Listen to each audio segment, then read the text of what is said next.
कुछ ऐसे दिन हैं जिस दिन बिल्वपत्र तोड़ना निषेध बताया गया है। जैसे सोमवार को कभी भी भूल करके बिल्वपत्र का चयन नहीं करना चाहिए।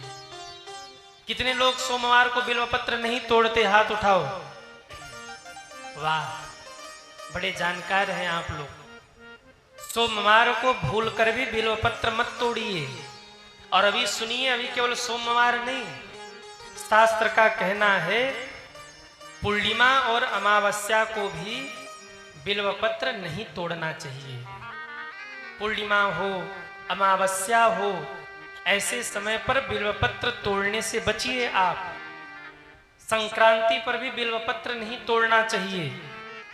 जिस समय ग्रहण लग रहा हो, ग्रहण के पहले सूतक काल और ग्रहण काल में भी बिल्वपत्र नहीं तोड़ना चाहिए।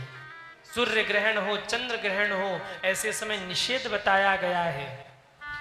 सूर्यास्त हो जाए ना, उसके बाद भी बिल्वपत्र नहीं तोड़ना चाहिए। बिल्वपत्र ही नहीं, तुलसी पत्र भी नहीं तोड़ना चाहिए, कोई पुष्प भी नहीं तोड़ना चाहिए।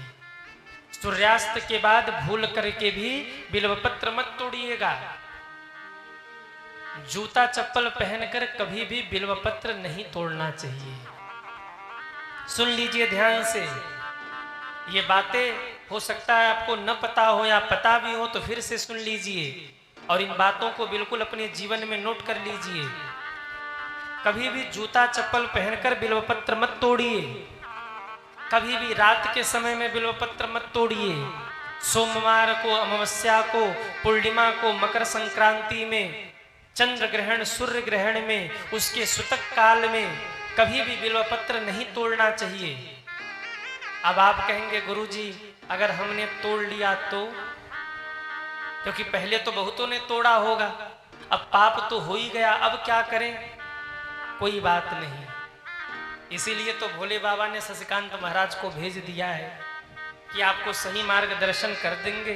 भोले बाबा को क्षमा मांग लेना और कान पकड़ के कह देना कि आज के बाद कभी भी ऐसे विपरीत समय में बिल्वपत्र नहीं तोड़ेंगे। मेरे भोले बाबा आपको क्षमा कर देंगे। सोमवार को, अमावस्या, पूर्णिमा, सूर्य ग्रहण, चंद्र ग्रहण, रात के समय में बिना स्नान किए जूता चप्पल पहन करके इन समय पर बिल्वपत्र भूल करके भी मत उतारिएगा।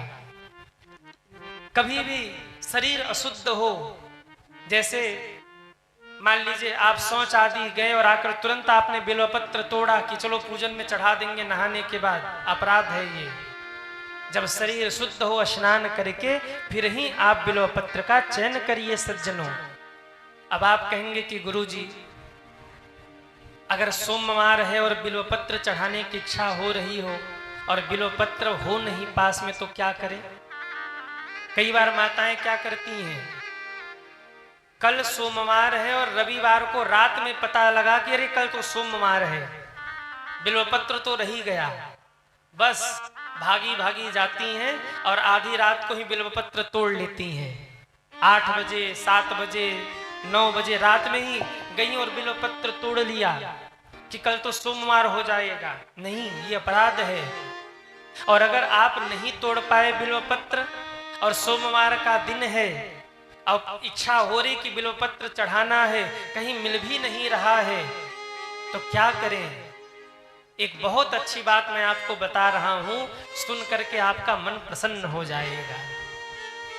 बिल्वपत्र आपको चढ़ाना है और विषम परिस्थिति में बिल्वपत्र नहीं मिल रहा है, तो मेरे भाई बहन शास्त्र ये कहते हैं कि बिल्वपत्र महीनों तक अशुद्ध नहीं होता, वो शुद्ध ही रहता है। पुराने जो बिल्वपत्र चढ़े हुए हैं, पुराने जो बिल्वपत्र भगवान पर अर्पित हैं, वो बिल्वपत्र लेकर आप धुल करके फिर से चढ़ा दीजिए। मेरे महादेव आपको उतना ही पुण्य फल प्रदान करेंगे। इसमें कोई दुराय नहीं है। बिल्कुल आप निश्चिंत रहें, बिल्कुल आप निश्चिंत रहें सज्जनों इस चीज से। कई कई दिनों तक बिल्वपत्र अशुद्ध नहीं होता, अपवित्र नहीं होता। किसी और ने भी अगर चढ़ाया है और आपको बिल्वपत्र नहीं मिल रहा है, तो धुल करके फिर से भाव से वही बिल्वपत्र चढ़ा दीजिए। मेरे महादेव आपके ऊपर कृपा जरूर करेंगे। अब इसका मतलब ये नहीं कि आप लोग खुश हो जाओ कि चलो अब बिल्वपत्र तोड़ने का झंझट खत्म। केवल एक लोटा जल लेके मंदिर में जाएंगे और जो चढ़ाए उसी को उठा के धुलेंगे और हर हर महादेव लो। शंकर जी कहेंगे भाग जा आलसी कहीं का। कभी विपरीत परिस्थिति में आप ऐसा कर सकते हैं, कंजूसी करने के लिए नहीं कि चलो हमारा श्रम बच जाए इसलिए हम ऐसा करें, नहीं। शिव जी पर बिल्वपत्र चढ़ाने की बड़ी महिमा है सज्जनों, ध्यान दीजिए। अगर आप महादेव के ऊपर बिल्वपत्र चढ़ाते हैं ना तो विश्वास रखिएगा जीवन के आखिरी क्षण में यमराज के दूत आपको छू नहीं सकते, महादेव के दूत आएंगे और आपको लेकर शिवलोक जाएंगे सज्जनों। जीते जी शिव जी पर बिल्वपत्र चढ़ाने वाला सुख पाता है और मृत्यु पर्यंत वो शिवलोक जाता है और उसकी अगली पीढ़ी भी सुख पाती है। इसलिए बिल्वपत्र बाबा पर जरूर अर्पित करिए। कैसे चढ़ाएं बिल्वपत्र? शिव महापुराण का कहना है कि कभी भी सीधे बिल्वपत्र नहीं चढ़ाना चाहिए। सीधे मतलब जो खुरदरा भाग है ना उसको ऊपर रखना चाहिए और जो समतल भाग है उसको नीचे रखना चाहिए। कभी भी डंडी से लगा हुआ बिल्वपत्र शिव जी पर नहीं अर्पित करना चाहिए। डंडी मतलब समझ रहे हैं ना, जो उसके पीछे डंडी लगी होती पत्र में, उसको तोड़कर फिर आप केवल 3 पत्तों का शिवलिंग शिव जी पर अर्पित करिए। कितना अर्पित करें? 1 मिल जाए तो 1 बिल्वपत्र अर्पित करिए, 3 मिल जाए तो 3 अर्पित करिए, 5 भी अर्पित कर सकते हैं, 7 अर्पित कर सकते, 11, 21, 51, 108, 1008, 1,08, जितना आपका सामर्थ्य हो बस भाव से अर्पित करिए। मेरे बाबा आपका स्वीकार जरूर करेंगे। और बहुत जल्दी शिव जी की प्रसन्नता चाहते हैं ना तो एक बिल्वपत्र पर लाल चंदन से राम लिखिए और राम लिख करके बाबा पर अर्पित करिए। हरि हर का मिलन हो जाएगा और आपका जीवन धन्य धन्य हो जाएगा। बिल्वपत्र पर राम लिखिए लाल चंदन से। लाल चंदन न हो तो पीला चंदन से भी आप राम लिख करके, वैसे लाल की बड़ी विशेष महिमा है, आप शिव जी पर अर्पित करिए। बिल्व के वृक्ष के नीचे दीप जलाने की भी बड़ी विशेष महिमा है। बिल्व वृक्ष हो, तुलसी का पौधा हो, पीपल का पौधा हो, बट वृक्ष हो, इन वृक्षों के नीचे सज्जनों दीप जलाने की बड़ी विशेष महिमा है। अगर आपको शिव मंदिर नहीं मिल रहा, बहुत दूर है शिव मंदिर, आपके आसपास कोई बिल्व का पेड़ है, आप उसी के नीचे दीप जला दीजिए, महादेव तक आपका दीपदान पहुंच जाएगा। जो बिल्व वृक्ष के नीचे दीप जलाते हैं ना, शिव महापुराण का कहना है कि उन्हें यम की यात्रा नहीं सहनी पड़ती। बच्चों का जन्मदिन हो, आप बच्चों से मंदिर में दीप जलवाइए, तुलसी के वृक्ष के नीचे दीप जलवाइए, बट वृक्ष के नीचे दीप जलवाइए, बिल्व वृक्ष के नीचे दीप जलवाइए, आपके बच्चों का जीवन सुखमय होगा सज्जनों। बिल्व साधारण वृक्ष नहीं है। बिल्व के 3 पत्तों में 3 देवताओं का निवास होता है, ब्रह्मा, विष्णु और महेश। ये तीनों देवता ही बिल्वपत्र में निवास करते हैं सज्जनों। बिल्व वृक्ष के नीचे की मिट्टी शिवलिंग के समान पवित्र होती है, पावन होती है। शास्त्र का कहना है कि बिल्व वृक्ष के नीचे शिव जी की स्थापना की जरूरत नहीं है, स्वयं से शिव स्थापित हैं बिल्व वृक्ष के नीचे। इसलिए कभी भी बिल्व के वृक्ष के नीचे थूकना नहीं चाहिए। बिल्व वृक्ष के नीचे का स्थान जो है वो परम पवित्र है। बिल्व वृक्ष के नीचे के मट्टी के हरे कण में मेरे महादेव साक्षात रूप में विराजते हैं, ऐसा शास्त्रों में वर्णन है सज्जनों। स्वयं शिव विराजते हैं वहां पर। जो लोग बिल्व वृक्ष लगाते हैं, बिल्व वृक्ष की सेवा करते हैं, उनके परिवार में कभी संतति वृद्धि रुकती नहीं है, पुत्र पौत्र आगे बढ़ते ही चले जाते हैं, संतति वृद्धि होती ही रहती है। कई बार लोग पूछते हैं कि गुरुजी, क्या हम घर में बिल्व वृक्ष लगा सकते हैं?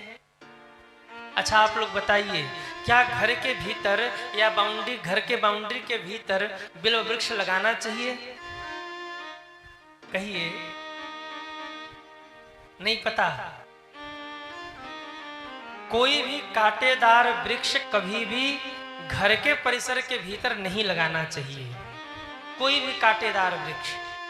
परंतु शिव महापुराण का कहना है कि बिल्व वृक्ष ऐसा वृक्ष है जिसे आप अपने घर में भी लगा सकते हैं, कोई दोष नहीं है। जो बिल्व वृक्ष है ना, ये परम पवित्र होता है, तुलसी के समान होता है।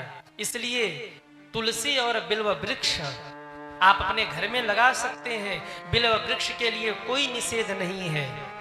अगर ज्यादा ही लाभ चाहते हैं तो घर में पूरब और उत्तर या उत्तर और पश्चिम के कोने पर आप लगा दीजिए, या उत्तरी छोर पर लगा दीजिए बिल्व का वृक्ष।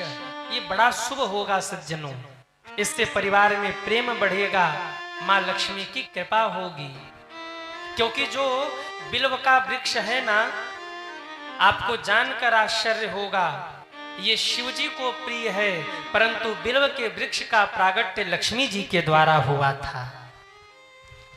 शास्त्र के अनुसार बिल्व वृक्ष का प्रागट्य लक्ष्मी जी ने तप करके किया था, शिव जी को प्रसन्न करने के लिए। इसलिए बिल्व के फल को श्रीफल कहा जाता है। बिल्व का जो फल होता है उसे श्रीफल कहा जाता है। श्री यानी लक्ष्मी जी, लक्ष्मी जी ने तप करके बिल्व वृक्ष को प्रकट किया था सज्जनों। और एक बड़ी प्यारी बात मैं आपको बता दूं, ये बात सुनकर आपको प्रसन्नता होगी। कितना पापी से पापी व्यक्ति क्यों न हो, वो मरे और उसकी अंतिम यात्रा निकले, जानबूझकर या अनजाने में, यदि उसकी अंतिम यात्रा बिल्व वृक्ष के नीचे से होकर गुजर जाए तो शास्त्र ऐसा कहते हैं कि कितना भी पापी क्यों न हो वो मुक्त हो जाता है। मात्र उसकी अंतिम यात्रा बिल्व वृक्ष के नीचे से निकल जाए। और ये बातें मैं आपको केवल सुनी सुनाई नहीं बता रहा हूं, ये बातें मैं ग्रंथ में पढ़ के बता रहा हूं। और मैं प्रयास ये करता हूं कि आपको वही बताऊं जो केवल कपोल कल्पना न हो, जो शास्त्रीय प्रमाण हो, जिस बात की हम 101% गारंटी ले सके, वो बात हम आपको बताएं। शास्त्र का कहना है, अगर किसी की अंतिम यात्रा बिल्व वृक्ष के नीचे से होकर गुजर जाए तो निश्चित ही वो मुक्त हो जाता है। तो बिल्व वृक्ष की सेवा करिए। एक तो भोले बाबा को अर्पित करने के लिए पत्र मिल जाएगा, दूसरे खाने के लिए श्रीफल मिल जाएगा।